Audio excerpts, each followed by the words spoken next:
नमस्कार दोस्तों, स्वागत है आपका साइट फॉर वर्ल्ड के ऑफिशियल लर्निंग प्लेटफॉर्म पर, जहां स्टूडेंट्स और जॉब सीकर्स के लिए करियर, टेक्नोलॉजी और प्लेसमेंट से जुड़ी इंडस्ट्री ओरिएंटेड और प्रैक्टिकल नॉलेज दी जाती है।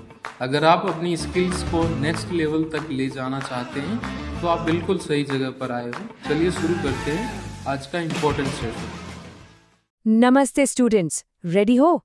आज का टॉपिक बहुत इंटरेस्टिंग है। हम डिकोड करेंगे कि ये जो इतनी सारी सॉफ्टवेयर एप्लीकेशंस हैं, ये इंटरनेट पर आपस में बात कैसे करती हैं।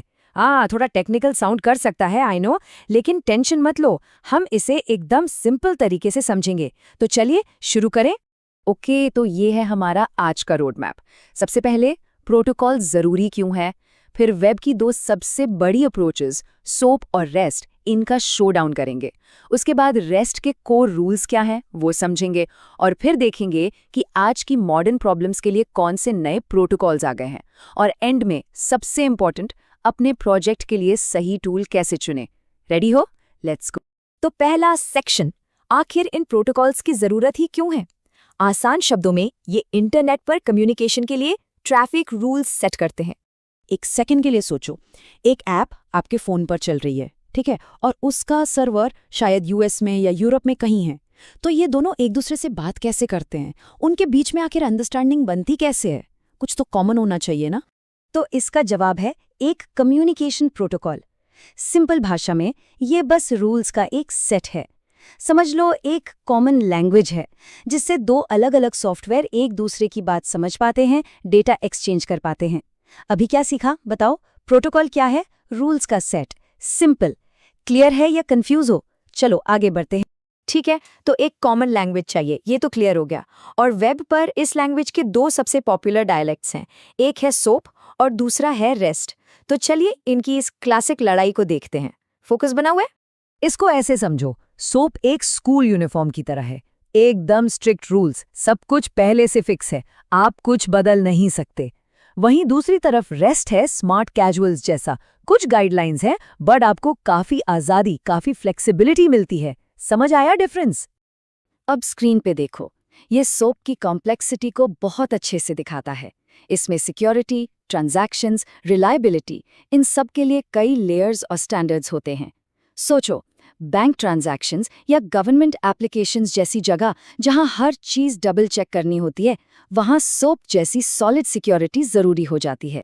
और अब इसके आगे रेस्ट को देखो, कम्युनिकेशन कितना सीधा और साफ है। क्लाइंट को कुछ चाहिए, उसने रिसोर्स से डायरेक्ट मांग लिया, कोई एक्स्ट्रा लेयर्स नहीं, कोई फालतू की कॉम्प्लेक्सिटी नहीं, बिल्कुल एक कैजुअल नॉर्मल बातचीत की तरह। इजी है ना? अब इस टेबल पे थोड़ा टाइम लेते हैं, क्योंकि ये इंटरव्यू में जरूर पूछा जाता है। ध्यान से सुनना। सबसे बड़ा फर्क देखो डेटा फॉर्मेट में। सोप सिर्फ स्टैंडर्ड एक्सएमएल यूज करता है, जो काफी हैवी हो सकता है, जबकि रेस्ट वो जेसन से लेकर प्लेन टेक्स्ट तक कुछ भी यूज कर सकता है। इससे वो हल्का और फास्ट बन जाता है। इसीलिए यूज केस भी अलग हैं। सोप बड़े एंटरप्राइज सिस्टम्स के लिए, और रेस्ट वो मॉडर्न मोबाइल ऐप्स और पब्लिक एपीआईज का किंग बन गया है। इसको नोट किया? क्योंकि रेस्ट आज वेब पर इतना डोमिनेंट है, ये समझना सुपर इंपॉर्टेंट है कि आखिर वो कौन से कोर रूल्स हैं जो किसी सिस्टम को रेस्टफुल बनाते हैं। रॉय फील्डिंग ने अपनी डिसर्टेशन में ये 6 कंस्ट्रेंट्स डिफाइन किए थे। इनमें से कुछ रूल्स काफी आसान हैं, पर एक रूल ऐसा है जो रेस्ट को सुपर पावरफुल बनाता है। चलिए देखते हैं। रेडी हो नेक्स्ट स्टेप के लिए? और वो पावरफुल रूल है स्टेटलेस होना।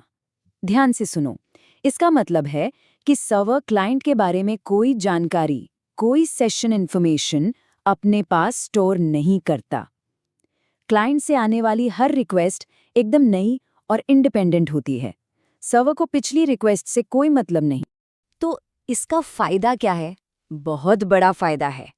स्टेटलेस होने से ना सिस्टम्स को स्केल करना यानी बड़ा करना एकदम आसान हो जाता है। कभी सोचा है कि नेटफ्लिक्स या अमेज़न जैसी बड़ी बड़ी कंपनीज लाखों करोड़ों यूजर्स को एक साथ कैसे हैंडल करती हैं? सिर्फ देख रहे हो या समझ भी रहे हो? सुनो, इसी स्टेटलेस आर्किटेक्चर की वजह से अगर एक सर्वर क्रैश भी हो गया ना, आपको और मुझे यूजर को पता भी नहीं चलता। क्यों? क्योंकि हमारी रिक्वेस्ट ऑटोमेटिकली किसी भी दूसरे अवेलेबल सर्वर पर चली जाती है। कमाल है। ओके, तो रेस्ट बहुत पावरफुल है, इसमें कोई डाउट नहीं, पर वो हर प्रॉब्लम का सोल्यूशन नहीं है। आज की मॉडर्न एप्लीकेशंस की कुछ ऐसी ज़रूरतें हैं जिनके लिए हमें नए और बेहतर टूल्स चाहिए। एक सिचुएशन इमेजिन करो, एक लाइव चैट एप्लीकेशन या फिर एक ऑनलाइन मल्टीप्लेयर गेम। यहाँ डेटा का एक्सचेंज इंस्टेंट होना चाहिए, है ना, दोनों तरफ से। इस केस में रेस्ट का बार बार रिक्वेस्ट भेजने वाला मॉडल थोड़ा स्लो साबित हो सकता है। इसका सोल्यूशन है वेब सॉकेट्स। ये क्लाइंट और सर्वर के बीच एक परमानेंट कनेक्शन बना देता है। ये एक ऐसे फोन कॉल की तरह है जो कभी कट नहीं होता। दोनों तरफ से जब भी कोई नई इन्फॉर्मेशन हो, वो तुरंत दूसरी तरफ पहुंच जाती है। इस स्टेप का पर्पस समझ आया? अब आते हैं दूसरी मॉडर्न प्रॉब्लम पर। आजकल बड़ी एप्लीकेशंस को छोटे छोटे इंडिपेंडेंट पार्ट्स में बनाया जाता है। इन्हें हम कहते हैं माइक्रो सर्विसेज। अब ये दर्जनों माइक्रो सर्विसेज आपस में तेजी से और एफिशिएंसी से कैसे कम्युनिकेट करें? इसका जवाब है GRPC, गूगल का एक हाई परफॉर्मेंस फ्रेमवर्क। ये जेसन जैसे टेक्स्ट की जगह highly efficient binary format use करता है। इससे कम्युनिकेशन बहुत फास्ट हो जाता है। इसीलिए ये इंटरनल माइक्रो सर्विसेज के लिए एक परफेक्ट चॉइस है। और आखिरी चैलेंज, ओवरफेचिंग। कई बार रेस्ट APIs जरूरत से कहीं ज्यादा डेटा भेज देती हैं। मान लो मोबाइल ऐप को सिर्फ यूजर का नाम चाहिए, पर API ने नाम, ईमेल, एड्रेस, फोन नंबर सब भेज दिया। इससे यूजर का डेटा और बैटरी दोनों वेस्ट होते हैं। सही बात है। इस प्रॉब्लम को सॉल्व करता है GraphQL। ये क्लाइंट को पावर देता है कि वो सर्वर को आसानी से बता सके कि भाई मुझे बस इतना इतना डेटा चाहिए। एक सिंगल रिक्वेस्ट में आपसे जितना मांगा गया आपको उतना ही मिलेगा। No more no less. तो सोचिए, मोबाइल एप्लीकेशंस के लिए ये कितना पावरफुल है, जहां हर KB डेटा बचाना इंपॉर्टेंट होता है। ठीक है, तो अब हमने soap, rest, web sockets, GRPC और GraphQL सब देख लिया। अब आप एक्टिव हो ना? सवाल ये है कि इतने सारे ऑप्शंस के साथ एक डेवलपर अपने काम के लिए सही टूल कैसे चुने? सही डिसीजन लेने के लिए आपको अपने प्रोजेक्ट से कुछ सिंपल सवाल पूछने होंगे।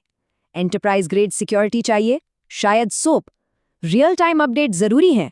Web sockets. मोबाइल ऐप के लिए फ्लेक्सिबल डेटा चाहिए? GraphQL। इंटरनल सर्विसेज के बीच सुपर फास्ट कम्युनिकेशन? GRPC। इन सवालों के जवाब आपको सही रास्ता दिखाएंगे। अभी आप क्या करोगे? इन क्वेश्चंस को याद रखोगे।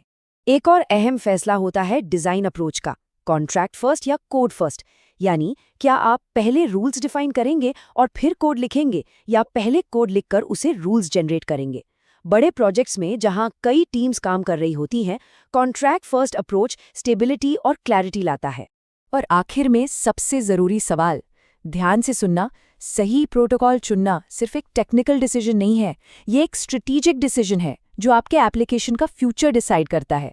तो अगली बार जब आप कोई प्रोजेक्ट शुरू करें तो ये जरूर सोचना कि क्या आप सिर्फ आज की जरूरतों के लिए बिल्ड कर रहे हैं या आने वाले कल के चैलेंजेस के लिए भी तैयार हैं।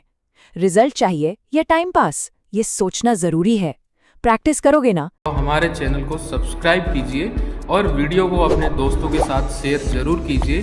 कमेंट सेक्शन में अपना डाउट या नेक्स्ट टॉपिक लिखना मत भूलिएगा।